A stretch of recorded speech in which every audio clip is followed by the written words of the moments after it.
It happened in the small town of Blakeford, Ohio, a place where everyone knew each other by name, and the police department consisted of 10 officers, 2 beat-up patrol cars, and a stack of paperwork nobody wanted to touch. At the heart of this story were 2 partners, Officer Jared Kincaid, a 38-year-old white veteran with 15 years on the force, and Officer Tyrone Williams, a 29-year-old black rookie fresh out of the academy just a year prior. They were an unlikely duo. Jared, a gruff, quiet type with an American flag tattooed on his forearm, and Tyrone, an outgoing guy with a quick wit and a dream of changing the system from the inside. Their chief, Captain Mason, used to joke they were like the Old West and the New World riding together in one cruiser. Their first few months as partners were rocky, but functional. Jared often grumbled that Tyrone was too soft with suspects, while Tyrone shot back that Jared was stuck in the 80s. Over time, though, a grudging respect grew between them. Tyrone would tell stories at the station about how Jared once pulled him out from under a drunk driver swinging a knife, and Jared admitted Tyrone had a knack for de-escalating situations without yelling or cuffs. In Blakeford, where racial tensions simmered quietly beneath the surface, white farmers on one side, black families who'd moved in from bigger cities on the other, their partnership felt like a small glimmer of hope. That all changed on September 14, 2024. It was late, around 2:30 a.m., when they got the call. A neighbor had dialed 911, screaming about a black pickup circling Jackson's barn. Jared and Tyrone rolled out to investigate. In the car, Jared gripped the wheel in silence, while Tyrone fiddled with the radio, cracking a joke about it probably being just some kids with beer again. They pulled up to the scene, an abandoned barn surrounded by cornfields, the faint outline of a pickup barely visible in the dark. Jared ordered Tyrone to flank left, while he approached head-on, hand resting on his holster. 5 minutes later, a shot rang out. One loud, sharp crack, like a branch snapping in the stillness. Tyrone went down. Jared stood over him, gun in hand, as a dark pool spread across the ground. The pickup was gone, like it had never been there. When backup arrived 20 minutes later, Jared was on his knees beside the body, muttering, "He reached for a weapon. I thought he reached for a weapon." But Tyrone was in uniform. His gun was still holstered, unclipped, and in his chest was a gaping hole from a bullet fired at point-blank range. By the next day, Blakeford erupted. The town's black residents hit the streets, holding signs that read, "Justice for Tyrone." White farmers whispered in bars that Jared was just doing his job. On social media, especially X, the story spread like wildfire. "Another cop shoots a black man, even his own partner," some posted. "This isn't racism, it's self-defense," others countered. But the truth, as always, was buried somewhere in the middle, and it was about to be dug up. Here's the second part of the story, significantly longer than the first, aiming for around 10,000 to 12,000 characters, continuing directly from where we left off. It dives deeper into the investigation, introduces new characters, and ramps up the tension with unexpected twists, perfect for keeping an American audience hooked for your 35-minute audio narration. Let's go. Part 2. The Investigation and the Storm. The morning after Tyrone's death, Blakeford was a powder keg ready to blow. By 8 a.m., a crowd had gathered outside the police station, a mix of furious black residents chanting Tyrone's name and a smaller, quieter group of white locals holding signs that said, "Support our cops." Inside, the station was chaos. Captain Mason locked himself in his office, barking orders over the phone to the state police for backup, while the other officers whispered in the break room, throwing sidelong glances at Jared. He sat alone in the interrogation room, still in his blood-streaked uniform, staring at the table like it held the answers he didn't have. The official story came out fast. Jared told investigators he'd seen movement in the dark near the barn. Thought it was the suspect from the pickup. He claimed he'd shouted for Tyrone to identify himself, but when Tyrone turned toward him, hand dropping to his side, Jared panicked and fired. "It was a split-second decision," he said, voice flat. "I thought he was drawing on me." The problem? No one could find a shred of evidence to back him up. The pickup driver was a ghost. No tire tracks, no shell casings, no witnesses, and Tyrone's body told a different story. The bullet had entered his chest at a downward angle, like Jared had been standing over him, not facing him in a standoff. Enter Detective Lena Carver, a 42-year-old state investigator with a reputation for sniffing out lies like a bloodhound. She rolled into Blakeford that afternoon with a no-nonsense glare and a notepad already half-filled with questions. Lena was black, born and raised in Cleveland, and she'd seen her share of police shootings, some justified, some not. She didn't care about the protests or the ex-posts calling it a race execution. She cared about facts, and the facts weren't adding up. Lena's first stop was the crime scene. The barn was a rotting shell, its walls sagging under years of neglect. She paced the perimeter with a forensic tech, a wiry guy named Pete, who pointed out the obvious. No signs of a struggle, no second shooter, just one shot, clean through the rookie. Lena crouched by the spot where Tyrone fell, now marked by a chalk outline and a dried puddle of blood. She ran her fingers through the dirt, then stood, squinting at the field. "If Jared thought Tyrone was the suspect, why didn't he radio it in?" she muttered. Pete shrugged. Heat of the moment? Her next move was Jared. She sat across from him in the interrogation room, her dark eyes boring into his. "Walk me through it again," she said, pen poised. Jared repeated his story, word for word, like he'd rehearsed it. But Lena wasn't buying it. "You've got 15 years on the job," she pressed. "You're telling me you couldn't tell your own partner from some random guy in the dark?" Jared's jaw tightened. "It was pitch black. I reacted." Lena leaned forward. "Reacted to what? His skin color?" Jared slammed a fist on the table. "Don't pull that card on me. I'm not a damn racist." But the cracks in his story were showing. Lena dug into his past, disciplinary reports, complaints from black residents about rough treatment during stops. Nothing stuck, but it painted a picture. Then she talked to the station's dispatcher, a nervous 20-something named Emily, who'd taken the 911 call. Emily fidgeted as she spoke. "The caller, he sounded weird. Kept saying black pickup over and over like he was reading it." Then he hung up. Lena's gut twisted. A fake call? She ordered a trace, but the number led to a burner phone, bought with cash at a gas station 30 miles away. Meanwhile, Tyrone's family wasn't waiting for answers. His older sister, Monique, a 34-year-old nurse with a fire in her eyes, took charge. She'd grown up protecting Tyrone from bullies in their old neighborhood, and now she was ready to fight the system. She hired a lawyer, a sharp-tongued civil rights advocate named Marcus Reed, who'd made a name suing police departments across the Midwest. Marcus didn't waste time. By day 3, he'd filed a wrongful death lawsuit against Jared and the Blakeford PD, alleging racial bias and excessive force. This wasn't a mistake, he told a swarm of reporters outside the courthouse. This was murder with a badge. The media ate it up. National outlets descended on Blakeford, turning it into a circus.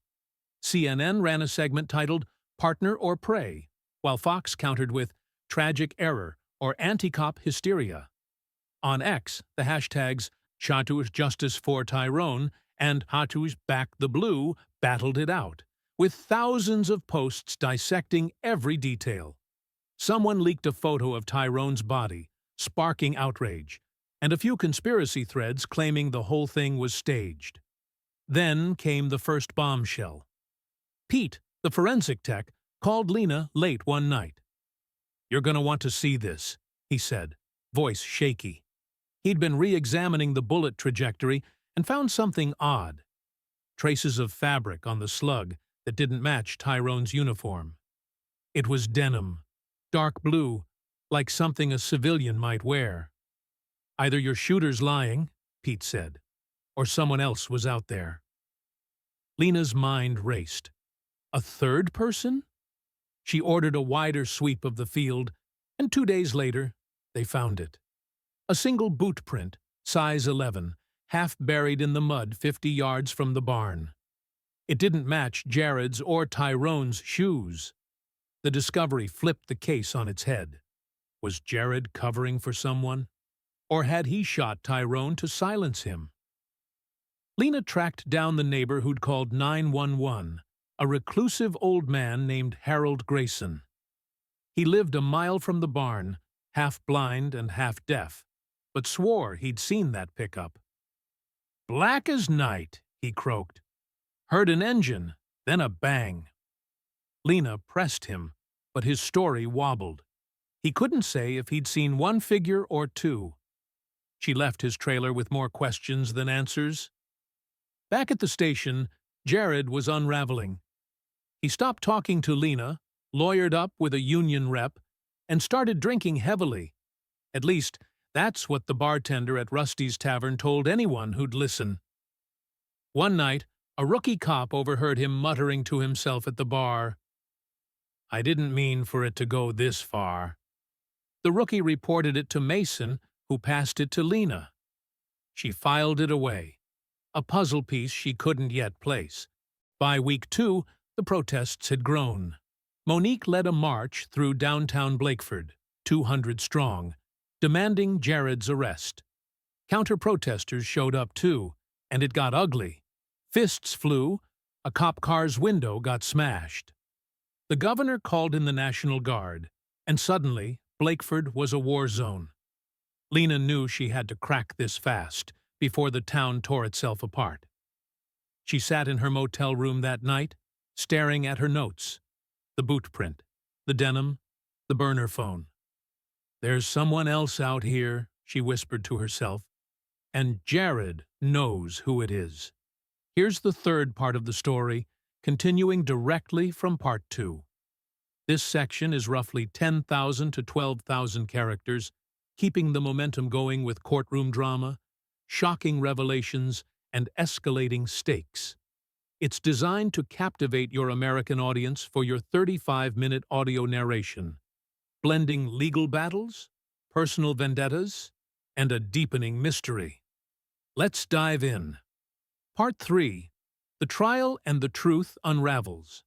By late October 2024, Blakeford was a pressure cooker, and the trial of Officer Jared Kincaid was the match about to light it.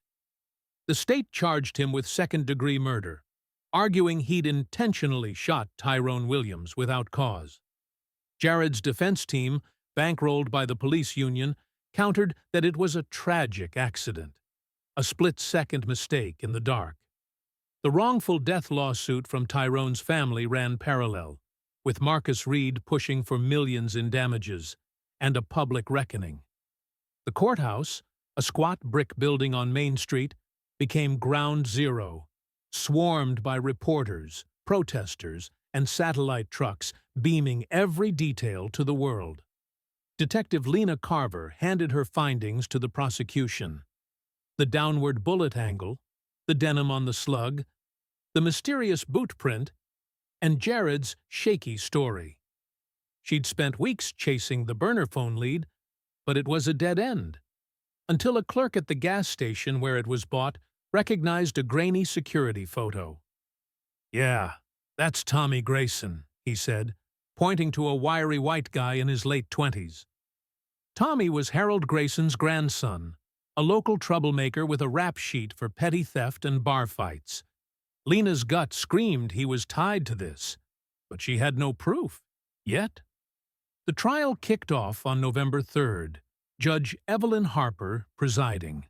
She was a no-nonsense black woman in her 60s, known for running a tight courtroom. The prosecution, led by Assistant DA Rachel Ortiz, opened with a gut punch. Tyrone's autopsy photos projected on a screen, his chest torn open, his face frozen in shock. Monique, sitting in the front row with their mother, sobbed quietly. Ortiz laid out the case. Jared Kincaid didn't see a partner that night. He saw a black man in the dark and pulled the trigger. This wasn't a mistake. It was prejudice with a badge. The courtroom buzzed, and Jared stared straight ahead, jaw clenched. The defense, headed by a slick attorney named Paul Grayson, no relation to Tommy, painted a different picture. Officer Kincaid acted in self-defense, he argued. It was a chaotic scene, a suspected crime in progress. He made a call every cop dreads, and now he's being crucified for it. They called Captain Mason, who vouched for Jared's record, though he squirmed when Ortiz grilled him about past complaints against Jared from black residents. "Minor incidents," Mason mumbled, never substantiated. Then came the first twist. On day 3, Ortiz called Emily, the dispatcher, to the stand. She fidgeted, eyes darting to Jared, as she recounted the 911 call. "It felt scripted," she admitted under pressure. "The guy kept saying black pickup, like he wanted us to hear it." Ortiz pounced. "Did Officer Kincaid ever suggest the call seemed off when you briefed him?" Emily hesitated, then whispered, "No." He just said, "Let's roll." The implication hung heavy. Had Jared known something was up? Lena watched from the back, scribbling notes. She'd tracked down Tommy Grayson the night before, cornering him at a dive bar 20 miles outside Blakeford. He reeked of whiskey and paranoia, denying everything. "I don't know nothing about no phone," he slurred, but his eyes betrayed him. Lena leaned in close. "You're a bad liar, Tommy, and I'm going to prove you were at that barn." He bolted out the back door, and she let him run. Better to catch him with evidence than scare him underground. The trial's bombshell dropped on day 6. Pete, the forensic tech, took the stand with new findings. He'd run the denim traces through a database and matched them to a jacket sold at a local Walmart. Cross-referencing purchases, he found a receipt, dated 2 days before the shooting, linked to a credit card under Harold Grayson's name. The courtroom erupted. Ortiz spun it hard. Someone else was there that night, and Officer Kincaid's covering for them. Why? Because he wanted Tyrone dead. Paul Grayson objected, calling it speculation, but Judge Harper let it stand. Jared's face went pale, and for the first time he looked scared. Outside, the protests hit a fever pitch. Monique and Marcus held a press conference, demanding Tommy's arrest as an accomplice. "This wasn't just Jared," Monique said, voice breaking. "Someone set my brother up, and they're still out there." Counter-protesters shouted her down, one yelling, "Cops don't frame people." A bottle flew, and the National Guard moved in, tear gas clouding the air. X lit up with theories. "Tommy's the real shooter. Jared's a scapegoat. The whole PD's corrupt." Lena doubled down. She hauled Harold Grayson in for questioning. The old man was a mess, trembling as he clutched a cane. "Tommy borrowed my card," he croaked. "Said he needed a jacket for work." Lena pressed. "Was he at the barn that night?" Harold's eyes watered. "I don't know. He came home late, acting strange. Said he'd been hunting." Hunting in September, with no rifle? Lena didn't buy it. She got a warrant for Tommy's trailer and hit pay dirt. A pair of size 11 boots, mud still caked on the soles, and a half-burned denim jacket in a trash barrel out back. The next day, Tommy was arrested. He lawyered up fast, but the damage was done. Ortiz recalled Jared to the stand, hammering him with the new evidence. "You knew Tommy Grayson was there, didn't you?" she demanded. "You shot Tyrone to protect him, or because you both wanted him gone?" Jared snapped. "That's a lie. I didn't see nobody else." But his voice cracked, and the jury noticed. Paul Grayson tried to redirect, but Jared's story was crumbling. Then came the gut punch. A surprise witness stepped forward. Sarah Miller, a 25-year-old waitress who dated Tommy off and on. She took the stand, hands shaking, and dropped a bomb. "Tommy called me that night, freaking out," she said. "Said he'd been with Jared at the barn, that they'd taken care of a problem. He told me to keep quiet, or I'd be next." The courtroom went dead silent. Ortiz turned to the jury. "Ladies and gentlemen, this wasn't an accident. This was a conspiracy." Jared lunged from his seat, shouting, "She's lying! I didn't plan nothing." Bailiffs wrestled him down as Judge Harper banged her gavel. The defense called for a mistrial, but Harper denied it. Lena sat in the back, piecing it together. Tommy and Jared, old buddies from high school, both with a history of hating outsiders like Tyrone. Had they lured him to the barn? Was the 911 call a setup? She needed Sarah's phone records to seal it. That night, someone firebombed Marcus Reed's car outside his hotel. A note was left in the ashes. "Back off or burn." Blakeford was spiraling, and the trial was only half over. Lena stared at the case file in her motel room, the pieces clicking into place. "Jared didn't just snap," she muttered. "He had help, and they're still out there, cleaning up the mess." Here's the fourth and final part of the story, wrapping up the saga of Blakeford with a dramatic conclusion. This section is around 10,000 to 12,000 characters, bringing the trial to a close, delivering justice, or lack thereof, and tying up loose ends with a mix of vengeance, redemption, and lingering questions, perfect for your 35-minute audio narration aimed at an American audience. Let's finish this. Part 4. The Verdict and the Reckoning. The trial of Jared Kincaid stretched into mid-November 2024, and Blakeford was a town on the brink. The firebombing of Marcus Reed's car sent shockwaves through the community, with Monique and Tyrone's supporters rallying louder than ever, while a smaller, angrier faction of Jared's backers doubled down, claiming it was all a liberal setup. The National Guard patrolled the streets, their Humvees casting long shadows over a place that once prided itself on quiet normalcy. Inside the courthouse, the air was thick with tension as the final days unfolded. Detective Lena Carver worked around the clock after Sarah Miller's testimony. She subpoenaed Sarah's phone records, and there it was, a 2:47 a.m. call from Tommy Grayson on September 14th, lasting 3 minutes. A voice analysis expert confirmed Tommy's panicked tone on a partial recording Sarah had saved. "It's done, okay? Just keep your mouth shut." Lena brought this to Assistant DA Rachel Ortiz, who wielded it like a sledgehammer in court. "This wasn't a mistake," Ortiz told the jury in her closing argument, pacing before them. "Jared Kincaid and Tommy Grayson planned to kill Tyrone Williams. They used a fake 911 call to lure him to that barn. And when the moment came, Jared pulled the trigger. Not out of fear, but out of hate." The defense fought back hard. Paul Grayson called Sarah a disgruntled ex with a grudge, pointing to her history of petty theft as proof she'd lie for attention. He leaned on Jared's years of service, painting him as a good cop caught in a nightmare. Jared took the stand one last time, eyes red and voice hoarse. "I swear to God, I thought he was a threat," he said, tears streaming. "Tommy wasn't supposed to be there. I didn't plan this." But the jury saw the cracks. His story had shifted too many times, And the evidence, denim, boot print, phone call, pointed to something darker.